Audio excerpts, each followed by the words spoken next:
Bane. And before you say, but what about Doomsday? Hear me out. Bane isn't just strong, he's strategically jacked. This isn't some mindless muscle monster. This is a tactical genius who built his body like a weapon. The Venom enhancement gives him superhuman strength, but here's what most people miss. Bane was already jacked before the Venom. He spent his entire childhood in prison doing nothing but bodyweight exercises and combat training. The Venom just amplified what was already there. Real-world application? Bane represents the perfect combination of strength and intelligence. He doesn't just lift heavy, he lifts smart. Progressive overload with a purpose. Every rep calculated to make him more dangerous. The man literally broke Batman's back. Not through luck, not through surprise, through pure, calculated strength applied at exactly the right moment. That's what happens when you combine muscle with brains. Juggernaut, Cain Marko, the human bulldozer who proves that sometimes being absolutely massive is its own superpower. Mystically enhanced by the Crimson Gem of Cyttorak, Juggernaut is literally unstoppable when he builds momentum. But here's the fitness lesson. It's not just about the magic. Look at that frame. We're talking about a guy who was already built like a tank before he got his powers. The training philosophy here is pure momentum-based power. Think about it. Juggernaut's entire fighting style is about building up force and maintaining it. That's exactly how you should approach your compound lifts. Start the movement, commit fully, and don't stop until you complete the rep.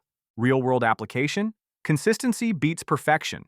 Juggernaut doesn't do fancy techniques, he just keeps moving forward. That's the mindset that builds real strength. Show up, do the work, maintain momentum, and eventually nothing can stop you. Wilson Fisk, the Kingpin. And I can already hear you typing, he doesn't look jacked, in the comments. That's exactly why he's dangerous. Here's what most people don't know. Kingpin is 90% muscle. That business suit is hiding a powerlifter's physique. We're talking about a man who can crush a human skull with his bare hands and throw grown men across rooms like they're children. This is what functional strength looks like.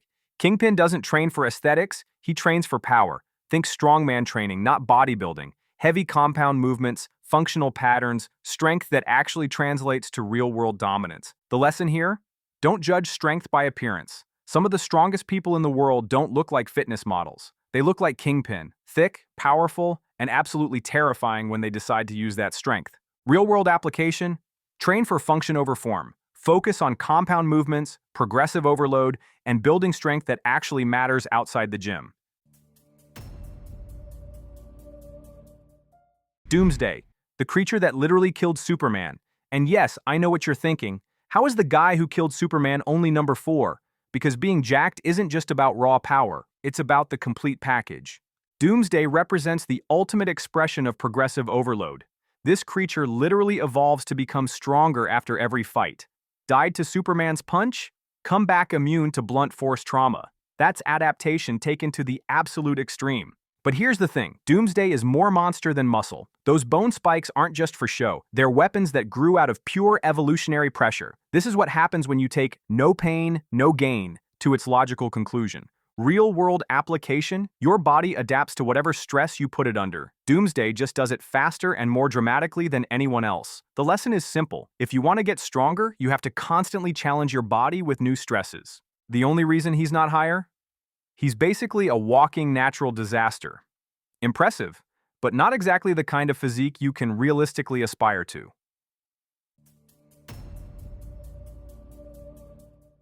Venom. Eddie Brock bonded with an alien symbiote that gives him the perfect combination of size, strength, and definition. This is what happens when you have the ultimate training partner literally attached to your body. The symbiote doesn't just make Eddie stronger, it optimizes his entire physique. Perfect muscle fiber recruitment, enhanced recovery, and the ability to bulk up or lean down instantly. It's like having a personal trainer, nutritionist, and performance enhancer all in one. But here's the real lesson. The mind-muscle connection is everything. The symbiote responds to Eddie's thoughts and emotions. When he's angry, he gets bigger. When he needs speed, he gets leaner. That's the kind of body awareness every serious lifter should develop.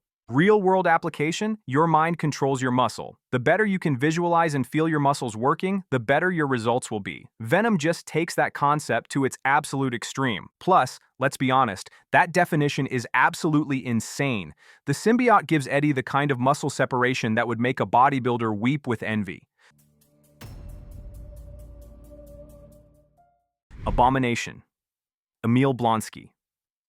The man who wanted Hulk's power so badly he turned himself into a monster to get it. And unlike the Hulk, Abomination keeps his intelligence when he transforms. Before his transformation, Blonsky was already a Special Forces soldier in peak physical condition. The guy was obsessed with staying in fighting shape well into his 50s. That's dedication that most people half his age can't match. The gamma radiation didn't just make him stronger, it gave him Hulk-level strength while keeping his tactical mind intact. That's the difference between controlled aggression and mindless rage. Abomination fights smart, not just hard. Real-world application? Age is just a number if you're willing to put in the work. Blonsky was outperforming soldiers half his age because he never stopped training. The lesson is consistency over time beats natural talent every single time. The transformation just amplified what was already there, a soldier's discipline, a fighter's mentality, and the kind of work ethic that doesn't quit just because you hit middle age. That's the real source of his strength. Killer Croc. Waylon Jones.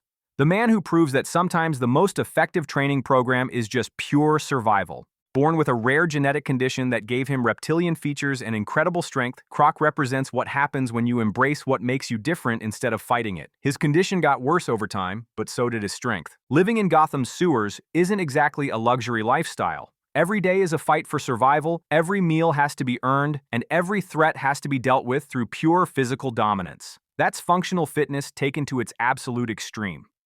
Real-world application? Sometimes the best training program is the one that challenges you to survive. Croc doesn't do fancy exercises. He does whatever it takes to stay alive and stay dominant in his environment. The lesson here is adaptation. Croc's body adapted to his environment and his needs. He's not trying to look good, he's trying to be the apex predator in his territory.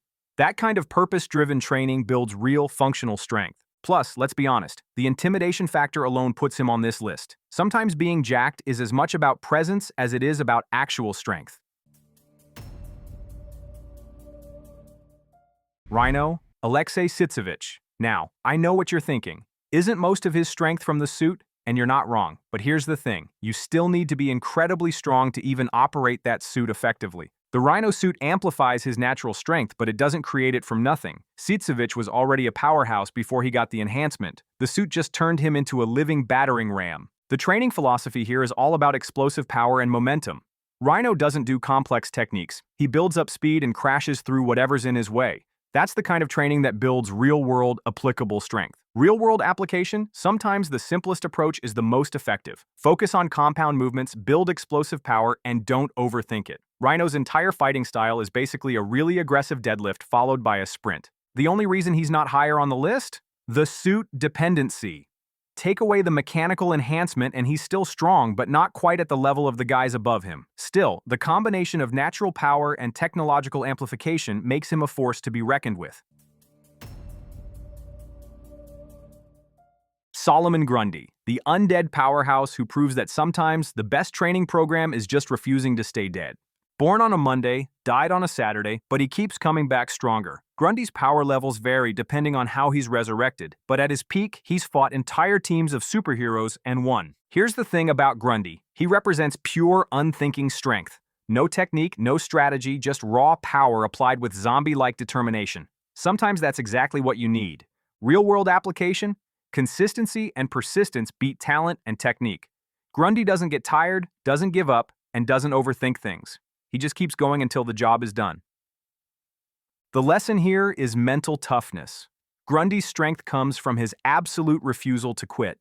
That's the kind of mindset that builds real strength, not just physical, but mental resilience that carries over into every aspect of life.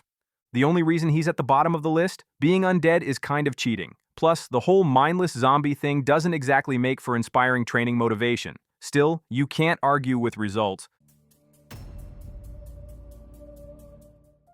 So there you have it. Fiction's most jacked villains, ranked from the tactical genius of Bane to the undead persistence of Solomon Grundy. Each one represents a different approach to building strength, and each one has something to teach us about what it really means to be powerful. Whether it's Bane's intelligent approach to strength, Juggernaut's unstoppable momentum, or Kingpin's functional power hidden behind a business suit, These villains prove that being jacked isn't just about looking good, it's about building the kind of strength that actually matters. Now here's the real question. Who did I rank wrong? Are you really going to tell me Doomsday should be above Bane? Could you actually handle any of their training routines? And most importantly, which villain would you want to train like? Let me know in the comments which ranking made you the angriest, and if you want to see more breakdowns like this, make sure to subscribe. Because trust me, we're just getting started with fictional character fitness analysis. Next week, we're covering fiction's most shredded heroes. And spoiler alert, Batman's training routine will make you question everything you thought you knew about functional fitness.